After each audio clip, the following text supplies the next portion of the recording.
c'est cette vitesse de pointe là. Et regardez à la 5e position, c'est la Genesis de Daniel Juncadella. Alors le départ est sous enquête. Le départ est d'ores et déjà sous enquête de la direction de course, mais des commissaires de course. Et la BMW de Pérast. Justement, l'image.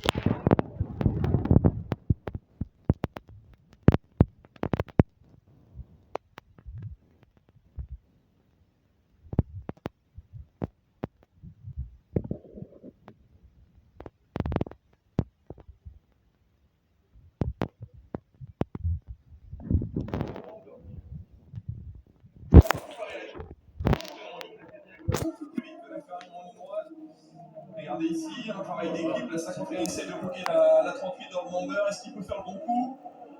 Allez, ça devrait passer normalement, moins que la 51 ici sur l'extérieur, non, ça passe pour dans le...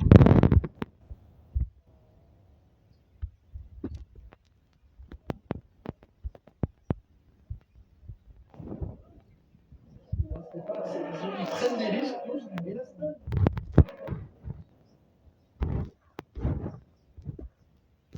qui attaque la Ferrari. Allez, c'est pas l'extérieur, ça ferme la porte, donc il ne pourra pas passer ici. Marco Sorensen, regardez ici le Ferrari qui continue sur la Genesis ici à l'intérieur, Juncadella qui se fait une nouvelle fois déborder par Antonio Giovinazzi qui fait déjà une très très belle ronde. Les Ferrari, on les voyait pas depuis le début du week-end. Et là, regardez, ils sont voilà maintenant replacés en 6.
Les LMGT3 emmenés par toujours la voiture de pole position, c'est avec l'Aston Martin de Mazzarelli devant les deux Lexus HP Works et les deux Ferrari, enfin la première Ferrari qui est officielle, la 21 avec François Hérigaud, le français à son volet. Il a perdu quelques places sur ce premier tour, François.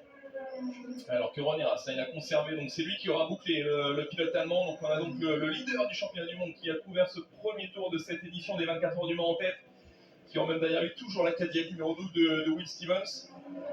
Et là justement on aperçoit cette catégorie en LMP2, c'est Bob Van Duter qui représente le team Idexport, le team français équipier également avec Paul Lafargue, le voilà qui est en tête, qui précède justement juste derrière lui Julien Amblo, un pilote qu'on connaît très bien, qui a fait des belles heures avec Porsche justement également dans ce championnat WEC.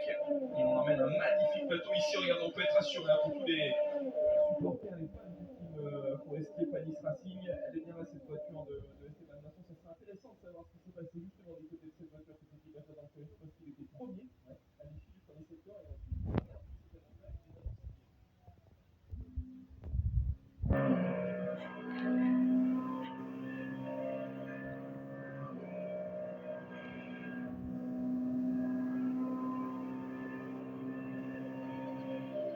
enseignement également bien devant, on avait remarqué avec Sébastien Huy, c'est que les Ferrari ont réussi à remonter dans le classement. C'est beaucoup plus compliqué pour les Toyota en ce début de course.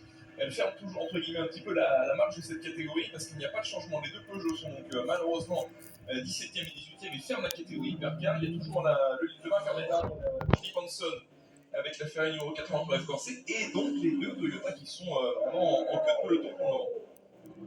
Et pourtant un meilleur premier secteur pour l'une des deux Toyota, Iris. Oui, tout à fait. On les voit très compétitifs sur le temps au secteur, sur le premier secteur. Donc, j'imagine que sur la distance, ils vont pouvoir remonter un petit peu. Voilà, le début de course, par contre, n'est pas très rassurant pour eux. Ouais. Bon, on va pas tirer d'enseignement après un tour. Exactement. Il faut rester calme après un tour. Exactement. Ils sont en train de dépasser, là, de faire leur chemin progressivement. Et je pense que voilà, c'est une longue course. Donc sur les premiers tours, c'est bien d'essayer de trouver une bonne position, d'attaquer un tour ou deux. Mais après, on sait que vu la température, vu les choix de pneumatiques, tout le monde à peu près tout le monde sur les médiums, sauf la Cadillac numéro 12 de Stevens en pneumatique dure. Donc tous les autres sont à peu près sur des médiums et donc sur le course ils vont être plus ou moins pareils. Il faut essayer de pousser un maximum de volume. Alpine aussi, ils étaient un peu durs, et la Ferrari dur à l'arrière. Yeah, copy. You did a good job. Do your best. No worries. J'ai bien compris le message, mais je pensais qu'il a parlé de orange. Oui, j'ai pensé qu'il perdait de la puissance. Oui.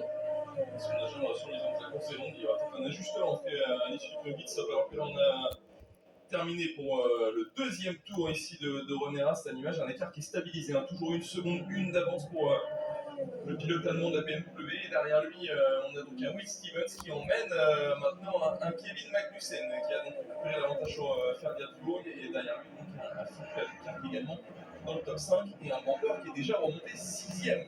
Elle marche cette Cadillac numéro 38, hein, on le sait, Sébastien Bourdais l'a dit, ça va être très très important de venir se replacer ici pour Cadillac, dans la petite bataille Cadillac, de reprendre peut-être cette position pour rentrer pas dans la 3e position dans le position Cadillac dans les stands. 3,28 879, c'est le meilleur tour en course actuellement. C'est bien le deuxième passage par René Rast avec sa BMW 3,28 879. Généralement, en 24 heures, les meilleurs tours sont signés assez tôt dans la course. Ensuite, on s'installe dans un rythme un petit peu plus serein, si on peut utiliser ce terme-là, en tout cas avec tous les guillemets d'usage. Et on voit le dimanche matin, s'il est nécessaire de recréer un écart par rapport à l'équipe suivante. C'est bien sûr la stratégie qui dictera le rythme. Mais pour l'instant, le 3,28,8 donc pour René Rast qui a 1 seconde 4 d'avance sur la Cadillac de Will Stevens et déjà 2 secondes 5 sur l'autre BMW de Kevin Magnussen. Magnussen, dont on dit qu'il a doublé son départ. Hein. C'est lui qui tenait le tempo avec la BMW numéro 15. Et il s'est retiennent au moment de la chicane et ce départ est toujours sous enquête, c'est pas de nouvelle. Voilà, c'est ce que j'allais vous dire. Attention aussi au départ du côté de Will Stevens parce que cette ligne, entre guillemets, la ligne de droite, elle est quand même plutôt très bien partie alors qu'on rappelle que c'est le poleman qui met le tempo sur le départ. Donc à voir si Will Stevens n'aurait pas été un peu embarqué dans l'élan et n'aurait pas peut-être pris l'avantage sur un Kevin Magnussen avant l'extinction des feux rouges.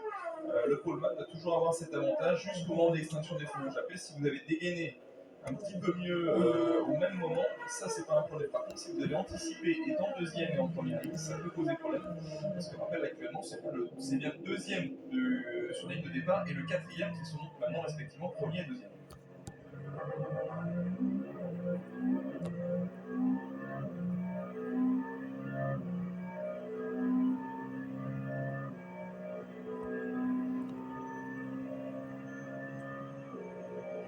Ça, c'est la photo des membres de la direction de. So even in the traffic here, Seb, you are matching BMW 20 top sector time, sector 1.